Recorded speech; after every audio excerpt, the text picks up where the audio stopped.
Hello there, thank you for staying with us and welcome to another exciting edition of Channels Beam. I'm Victor Matthias. Now, as the 2023 general elections approach, the continuous voter registration by INEC, has taken center stage with multiple campaigns going on out there to encourage Nigerians to engage or be part of the process. So while that is on the center stage today on the show, we'll look at how all of these campaigns have been able to influence people to look or to be part of the process, and also see how this engagements would ensure that people would also be part of the voting process when the time eventually comes. But of course, that's going to be our focus on the show today, but we'll also be taking a look at the highlights from the Fintech Forum that took place sometime over the course of last week.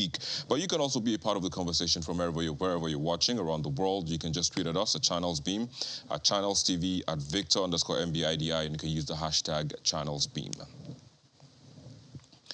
Now, joining us to look at the topic of the day, we have with us Ikemesit Efyong. He is the Head of Research at SBM Intelligence. He's going to give us data and statistics on how far Nigerians have gone in terms of, trying to obtain their PVCs. So it's a pleasure to have you on the show. Thank you so much for having me. A pleasure to be here. Of course. So what are the numbers saying? I mean, how far are we going?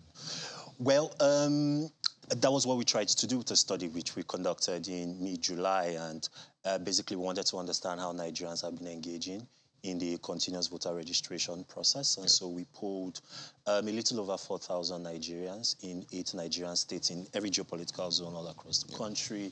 And what we found out was that 64% of our... So for those who are not familiar with the CVR process, you first have to do an online registration process before you actually go to the nearest INEC office to actually complete that process. And so everyone that we polled actually registered on INEC's portal, but only 64% were able to complete the CVR process. And of that number, only 41% collected their PVCs. And particularly, really instructively for our purposes, only 24% of our respondents actually collected their PVCs.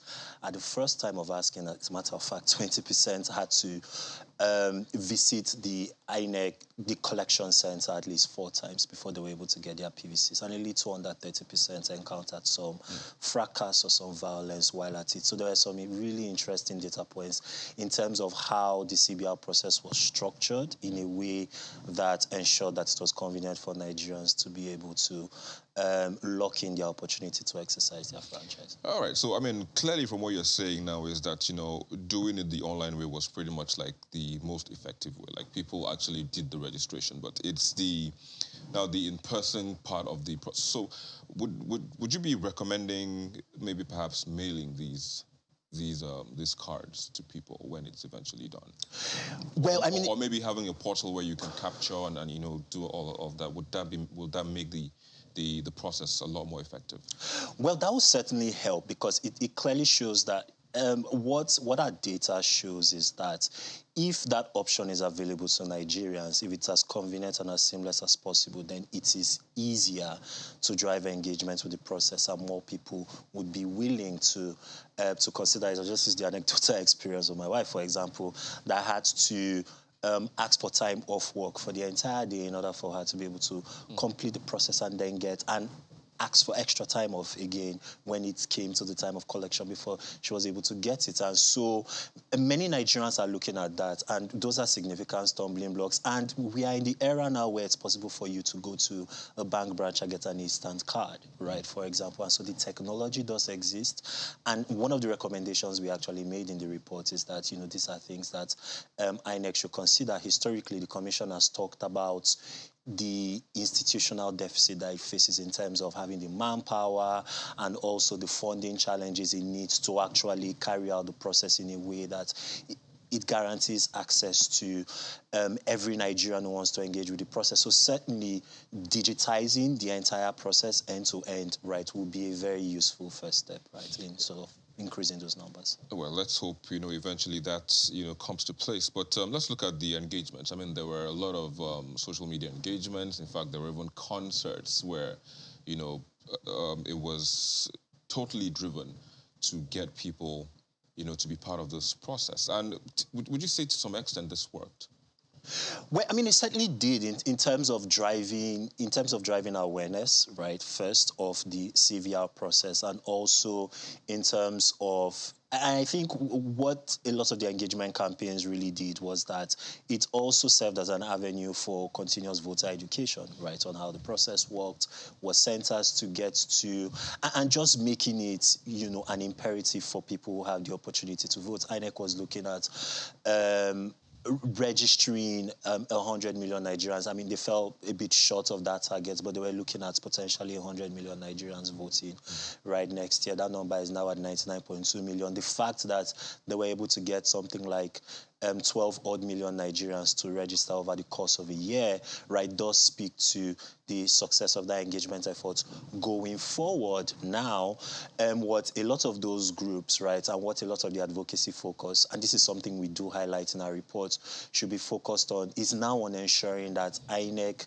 produces those cards, and the process of Nigerians actually receiving their PVCs is not as cumbersome as what we just went through in terms of actually registering to vote. Yeah, so it's good you made mention of the fact that the bank option where you can actually walk into a bank and pick your ATM card. So local content now, it's no longer the issue of having to print them outside of the country, and then the transportation, all of that. So local content, we have that.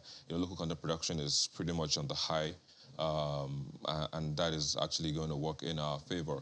So, but like you said, 12 million Nigerians registered, along the line. So it is one thing for you to have the card, or it is one thing for you to register, for that. And it's one thing for you to register, it is one thing for you to go out and pick the card, and it is one thing for you to come out on the day of election, to cast your votes. So there are issues around the final phase.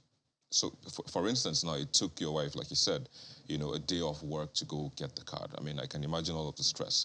And then on election day, we seem to have voter apathy. Let's take a look at the Osun election.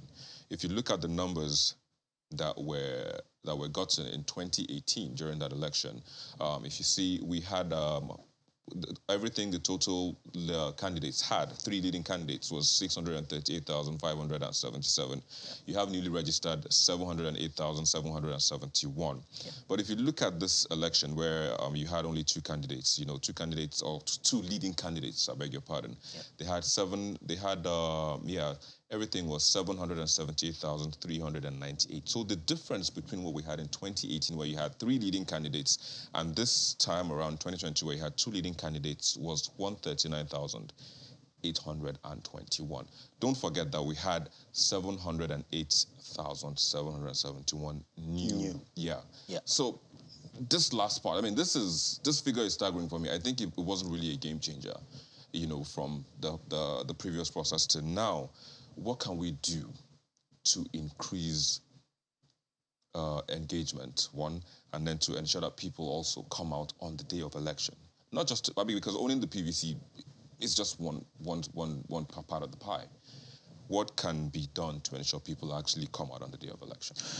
Well, I mean, so this is where all of the other issues around election management in Nigeria become relevant. And I think that engagement and public enlightenment campaigns to encourage people to vote can only go so far. The fact of the matter remains that there are systemic challenges, especially around security, right, that continue to act as a disincentive. And this is not anecdotal. We've actually studied this and we've looked at data. And from the last time that we did polling on this last year,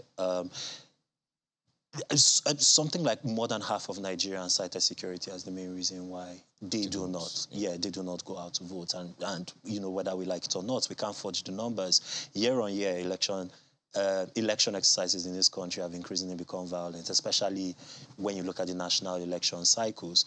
Ekiti and Osun are interesting data points in that they are off-cycle state elections, but the same trends hold even for Anambra, right, which took place last year, right, which is that voter turnout is abysmal and getting worse, right, on a year-on-year basis, right. So they are important questions, and this is not solely the responsibility of INEC.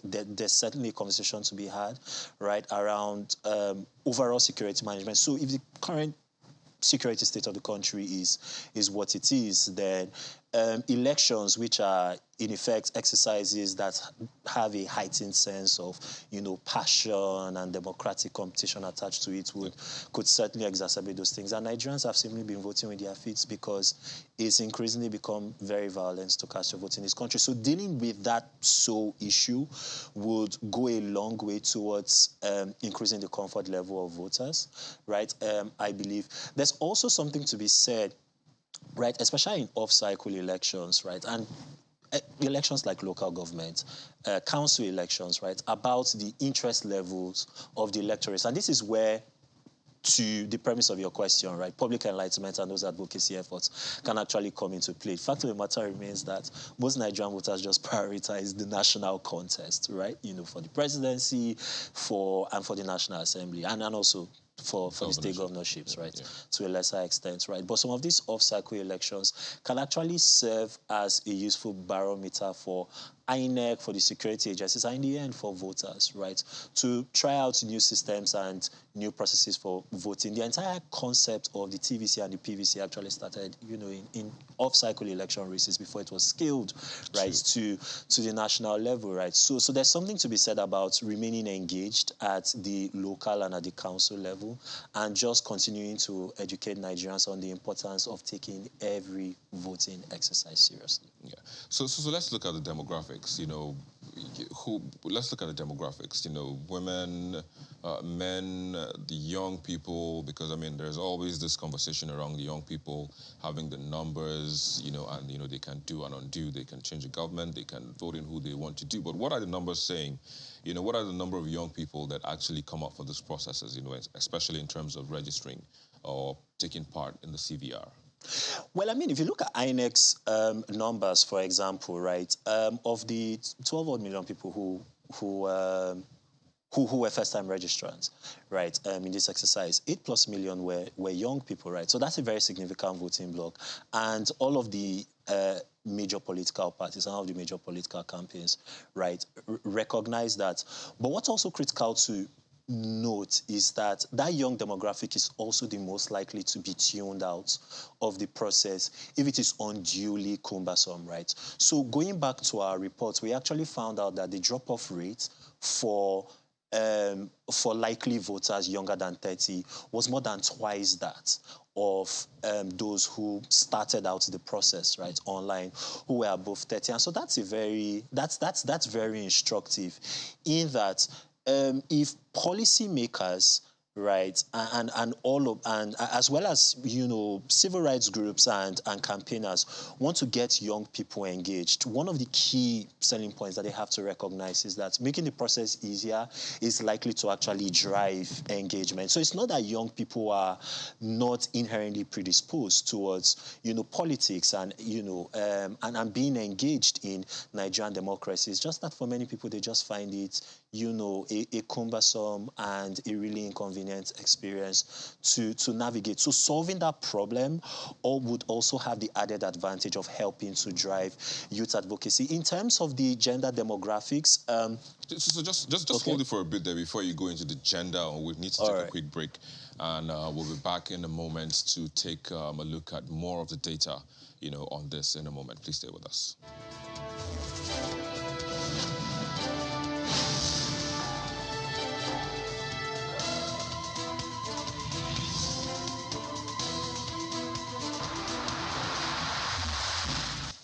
Thank you for staying with us. We still have with us Sekemesi Effiong. He is the head of research at SBM Intelligence. Sekemesi, just before we took that break, we're looking at demographics now, and you had given us, pretty much an overview, but you were dipping, you were going down, breaking it down to the gender before we took the break. So if you could, give us what the statistics are saying in terms of, the gender spread in all of this process. Yeah, so what's quite interesting is that there aren't any significant differences, right, in gender preferences, surprisingly, from our perspective. With respect to this, the key demographic fault line was age, right? And so your likelihood to have picked up your PVC and or to have completed the CVR and thus be eligible to pick up your PVC, right, was closely correlated with whether you were above 35 or under 35, right? And our polling data was almost completely gender balanced. I think it was a 51-49% male female split. So again, maybe in terms of what the issues that would motivate voters on a gender basis will probably be different. But in terms of how the voter process is structured and constructed, it appears as though Nigerians of all genders, right, broadly see the same issues or broadly have the same perspectives with respect to how this is being managed overall. So one of the things that people have been craving for, or Nigerians abroad have been craving for, is the diaspora voting. And they're making a case for themselves to say, in terms of the revenue or in terms of the money that they send back home, on a yearly basis, they should be able to have that platform, that window, to also be a part of the policy making or the policy maker choosing process of the country. But I mean, here we are. I mean, the Electoral Act is also in place. So, how excited are you about this? And how soon do you think this can happen? So putting me on the side spot here. But the thing is, I don't think the political appetite for that currently doesn't exist. It's interesting. Last year we did a study for. We did a study on that was specifically focused on the constitutional amendment process when this was a conversation, right? And it was clear that the political appetite did not exist, not just in the National Assembly, but across a broad swath of the Nigerian political elite for diaspora voting. One point, though, that gets lost in the conversation around diaspora voting is just where the Nigerian diaspora is. And so I think the assumption that is made by many observers when this conversation is being had is that you're broadly talking about Nigerians who are largely in the West, either in North America or in Europe. But the thing is, most Nigerians who are actually in the diaspora, right, actually spread right across Africa. You see countries like Sudan, for example, right, have a Nigerian diaspora population in the hundreds of thousands. And so this dovetails again to the conversation around identity management, because oftentimes when that context, right, is added, then the question about, just who is a Nigerian, right, comes up. And because we haven't at a policy level and sort of at an operational level appropriately dealt with the question of identity management, it will be really difficult to tack on a diaspora voting mechanism because you need some form of identification. A passport, a driver's license, does that count? Well, nominally, on the face of it, it should count, right? Unfortunately, the real chink with our identity management process is that there are a fair amount of... The most reliable indicator would actually have been birth registration, because then, at source and at birth, you have a government certificate that is issued at a location which clearly states is in Nigeria, and you know that from birth, this person is in Nigeria. The fact of the matter remains that, the fact of the matter remains that there are lots of Nigerians that aren't born in Nigeria. There are lots of Nigerians that are born in Nigeria that aren't registered at birth as born in Nigeria. And so really, it's a matter of self-recognizance. You going to a court registry or you just self-reporting that you were born in Nigeria. And that's an important gap that hasn't been plugged yet, because what that does is that it makes it easy for people who may not actually be Nigerian to self-report as Nigerian. And so policymakers recognize that that gap exists. And that's often the argument that, they deploy in order to quash any real conversation around diaspora voting. So until we have that conversation around identity management and how to finally resolve that issue, I don't think that diaspora voting will be coming to this part at so you're saying they're on their own pretty much at this point in time. Unfortunately, I would really love to see it, right? Because, the Nigerian diaspora is one of the largest diasporas in the world. By any measure, it's like the fourth or the fifth biggest in the world. Nigeria is one of the most populous countries in the world. By definition, and they make a very important argument, they make an important contribution to the Nigerian economy. After oil, remittances are our next biggest source of foreign exchange. And so there is a conversation to be had about them being net contributors to the country and to the economy while they being simultaneously disenfranchised. But again, one of the arguments that non-proponents of diaspora voting would also give you is that you can simply hop on a plane or a bus and come down and vote. That will be capital intensive. Of course. I mean, let's just, this is a good point to leave the conversation. I hope that all of these issues will be settled. And of course, everything would fall in place before the elections, and everybody who has participated in the CVR would complete it and, of course, come out again on that D-Day, so to speak. Now, but Ikemesi F. Young, SBM, Head of Research at SBM Intelligence, thanks for joining us on the show. An absolute pleasure being with you. Thank you for having me. As always. That's where we are on this, but now we'll take a look at the highlights from the Fintech Forum that took place over the course of last week. Nigeria's fintech industry has attracted significant attention from investors and stakeholders. In 2021, African fintechs raised up to $1.4 billion, with Nigeria taking the center stage, raising almost $800 million.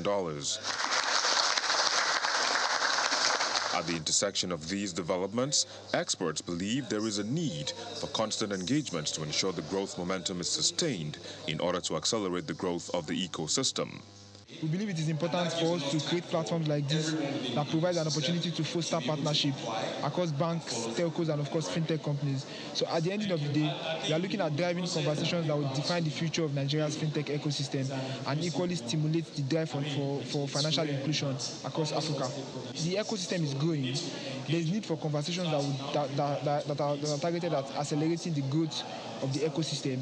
Following the clash between the CBN and crypto traders in the past, the need for partnerships between players in the sector and government regulators was also brought to the fore to position the industry to take a center stage in Nigeria's economy. Fintech in Nigeria and the fintech ecosystem in Nigeria has been extremely successful. I think one of the easiest metrics to look at is the amount of investments that came into fintechs just in 2021 alone. Based on the statistics that I had, almost $800 million of investment came into this sector last year, helping companies to not only build capacity to deliver new products into the market, but also employing hundreds, maybe even thousands of Nigerians into gainful employment. As there are more fintech players and the bank players and the telco players, it's really important that we have conversations around how do we collaborate more, how do we work together to take this industry from where we are to the next level. The financial services sector as a whole, there's a high financial exclusion anyway, but I think what fintech has done has actually helped to provide access to those who previously didn't have access. I mean, because it's simple, it removes the bureaucracy of having lots of forms, so people can access financial services on their phone from anywhere. Yes, there's still some work to do around trust. I mean, transacting online is still new to some people, but I think that over the years, as we continue to educate and as the sector continues to grow, the patronage will increase. Industry experts say moving forward, such discussions will revolutionize and change the face of Nigeria's financial industry and create an unrivaled platform to bring forth ideas that will further the growth of the system as well as create employment opportunities. And that's how it went at that forum, but that's where we'll wrap up the show. Thank you so very much for watching. I'm Victor Matthias, and I'll leave you with the most viewed videos on our YouTube channel in the past week.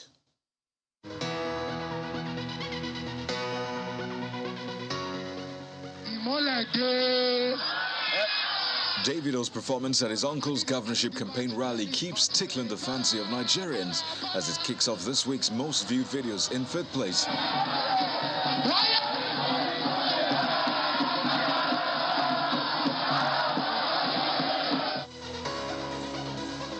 It is followed in fourth by the sentencing of 3 suspects to death by hanging after being found guilty of murdering Funke Olakunrin.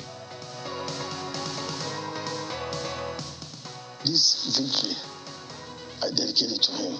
Third is Governor-elect of Osun State breaking down in tears and dedicating his victory at the polls to his elder brother, late Isiaka Adeleke. It's okay. It's okay.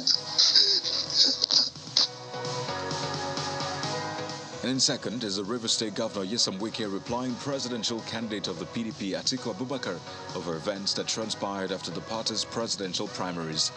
I have to make sure I will act line by line, statements made by Atiku Abubakar himself and his attack dogs. I will do that. And in first place, moving 3 steps up from last week's chart, is President Muhammadu Buhari's solemn message, where he hoped that terrorists will understand that Nigeria's problem is to be productive. The people that are organizing themselves and attacking institutions and so on, they know them, let them report them to the security agencies.